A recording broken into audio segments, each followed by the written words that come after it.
Bilmirəm, bəlkə son zamanlarda fikir vermisiniz. Zaman çox sürətli keçir. Hətta bu son 5, 10, 15 ildə həqiqətən də zaman birdən-birə çox sürətli keçməyə başlayıb. Uşaqlıqda məsələn 1-ci, 2-ci və ya 3-cü sinifdə oxuyanda zaman o qədər yavaş keçirdi ki, biz deyirdik ki, dərhal məktəb bitsin də yay tətili gəlsin. İndi isə bir yay tətili bitməmiş, sanki o biri yay tətili başlayır. Bunu hiss edirsənsə, yalnız deyilsən. Bəli, sizcə niyə belə olur? Əlbəttə ki, cavabı çox sadədir. Bizim vaxtımızı alan sosial mediadır, filmlərdir, oyunlardır, kinolardır, başqa-başqa şeylərdir və qıraqdan biz daima təzyiqə məruz qalırıq. Bu təzyiq imtahana hazırlaşarkən hazırlıqlarda görülə bilər və ya dərs yazarkən, bir film izləyərkən, dostlarla gülərkən belə şeylər normal bir şeydir. Amma həddindən artıq sosial media istifadəsinin də ziyanları bir o qədər böyükdür. Sosial medianın səndən gizlətdikləri nələrdir? Bu gün o haqqda danışacağıq. Sosial media gerçəkdən ziyanmıdır? Sosial medianı tam istifadə etməmək olarmı? Sosial medianı necə lehimizə çevirə bilərik? Bu gün bu haqqda danışacağıq. Mən Mehrac, kanalıma xoş gəldiniz. Əvvəl sosial media aləmi adlanan göy qurşağı kimi görsənən o mediadan danışaq. Sosial media dediyimizdə insanların öz həyatlarını, öz sevdiklərini, öz xoşbəxt anlarını paylaşdığı bir platforma ağlımızda canlanır.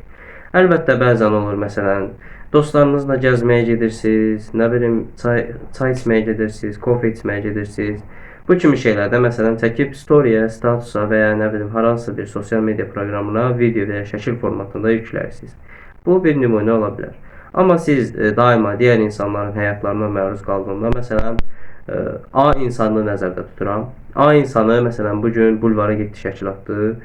Sabah nə bilim kofe içməyə getdi, şəkil atdı. Birisi gün bowlingə getdi, şəkil atdı. Nə bilim, o birisi gün getdi, sevdiyi bir insanla şəkil çəkdirdi və ya onun storiesini atdı. Nə bilim, pullarını atdı, telefonunun şəklini atdı, filan filan filan filan. Artıq siz baxdıqca belə deyirsiniz: mən çox yetərsizəm. Yəni mən özümü yetərsiz hiss edirəm. Bu da sizin beyninizə belə bir mesaj verir. Ona görə ehtiyatlı olmaq lazımdır. Yəni sosial media haqqında gerçəklər. Sosial media haqqında insanların demədiyi bir gerçək var ki, insanlar sadəcə sosial mediada öz xoşbəxt olduğu anları paylaşırlar. Əlbəttə insan olaraq zaman-zaman çətin anlardan keçdiklərimiz olub. Xəstəliklər, depressiyalar, ölüm xəbərləri, faciələr, qəzalar və s. və s. Biz bunları uzada bilərik, sona qədər uzada bilərik. Əlbəttə dünyada tam xoşbəxt, tam mükəmməl, tam perfect deyilən bir insan yoxdur, həqiqətən yoxdur.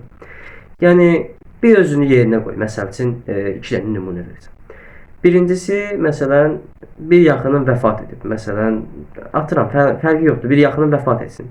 Digər yanda isə atan sənin üçün belə ən azı 30-40 min civarı bir BMW markalı maşın aldı. Sən olsan vəfat şeyini story'ə qoyarsan, yoxsa atanın aldığı maşını qoyarsan? Əlbəttə atanın aldığı maşını qoyarsan. Gəl atanın aldığı maşının üstündən bir dənə gedək. Məsələn, atana o maşını aldırana qədər nə qədər yalvardın, yaxardın, nə bilim, atan onun pulunu düzəldə bilmədi, bankdan getdi, kredit götürdü. Səncə o maşını story'ə qoyanda sən yazacaqsan ki, atam bu maşını mənə kreditlə alıb və ya bankdan borca girib və ya mən bu maşını atamdan istəmək üçün nə qədər yalvar yaxar eləmişəm? Xeyr, əlbəttə ki, paylaşmayacaqsan. Niyə? Çünki özünü insanlara yaxşı, mükəmməl və gözəl göstərməyə çalışacaqsan. Bu tək sənə aid deyil, mən bunu misal olaraq verdim. Hər bir insan yəni öz içində qoyanda, məsələn, mən belə eləməzdim. Belə deyir yəni. Məsələn, mən özüm də yəni bayaq o BMW misalını çəkəndə dedim ki, şəxsən mən məsələn atam o maşını kreditlə alsa, mən gedib yazmaram ki, məsələn biz kreditlə almışıq kimi bir şeyi story'mə falan qoymaram, statusuma falan qoymaram.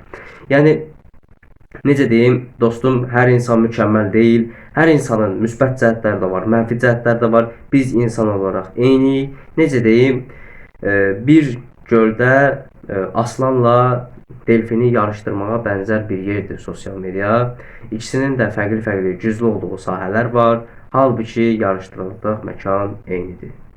Bir şey daha müşahidə eləmişəm. Oğlanlarda nisbətən qızlardan daha çox depressiya və intihar oranları var.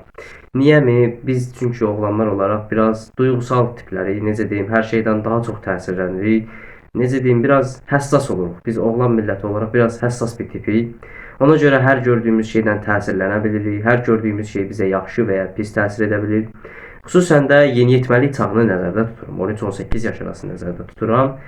Bizim temperamentimiz çox tez-tez dəyişə bilir. Məsələn, bir saat əvvəl xoşbəxt olurdunsa, bir saat sonra kədərli ola bilirsən. Nə bilim, imtahan nəticəsindən çıxandan sonra kədərli oldunsa, 5 dəqiqədən sonra yadından çıxır gedir. Bir də sənə kimsə yadına salanda yadına düşür.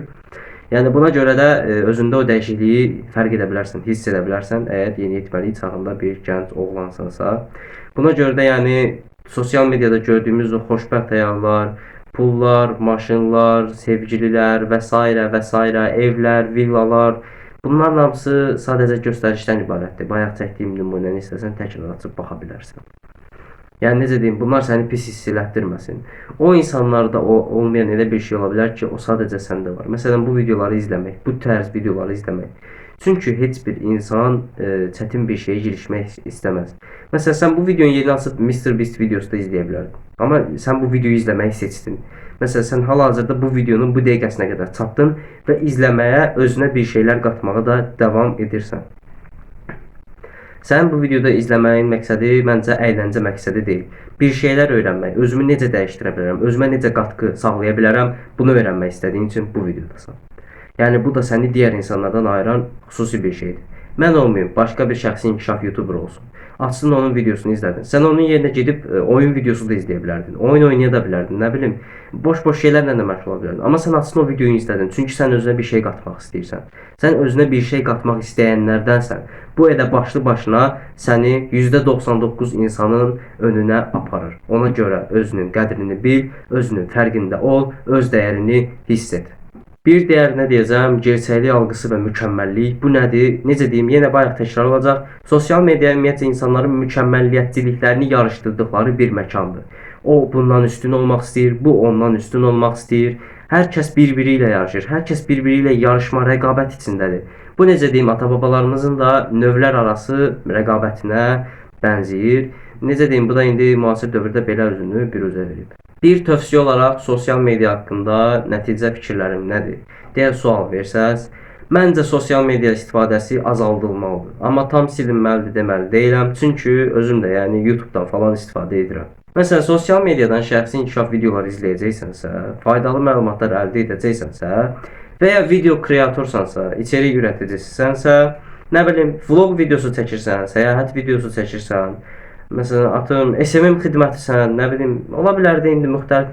Bu sualı sənə buraxıram. Həqiqətən də özünə bir sual ver ki, mənim hal-hazırda sosial mediadan istifadə etməyim düzgündürmü? Mənə müsbət təsir edirmi, etmirmi? Bu sualları mən yox, sən məhz özün cavablandırmalısan və bu sualları özündən cavablandırdıqdan sonra, cavabını tapdıqdan sonra bu videoda nə demək istədiyimi başa düşəcəksən. Hər insanın fikri ayrı ola bilər. Mənə görə, şəxsi fikrimə görə sosial mediadan minimum az istifadə etmək lazımdır. Əgər video çəkirsənsə, əlbəttə ki, istifadə edə bilərsən. Yox, əgər video çəkmirsənsə, sadəcə izləmək xatirinə girirsənsə, o sənin istifadə etməyin biraz sual altındadır. Yenə də dediyim kimi, fikirlər fərqlidir, fikirlər müxtəlifdir. Hərənin öz zövqü, hərənin öz sevdiyi bir şey ola bilər. Yenə də cavabı sizə buraxıram. Bura qədər izlədiyiniz üçün təşəkkür edirəm. İndi bu aralar bildiyiniz kimi xəstəlik falan da yayıldı deyə keçən həftə bazar günü video gələ bilmədi. Çalışacağım bu həftə 2 videonu çatdırım. Arada sırada shorts videoları falan da gələcək. Yəni videodan anladığınız qədər biraz xəstəyəm. Keçmiş olduğunuz diləkləriniz üçün də buradan təşəkkürümü bildirirəm. İzlədiyiniz üçün hər birinizə təşəkkürümü bildirirəm. Sağ olun, salamat qalın. Növbəti videolarda görüşənə qədər.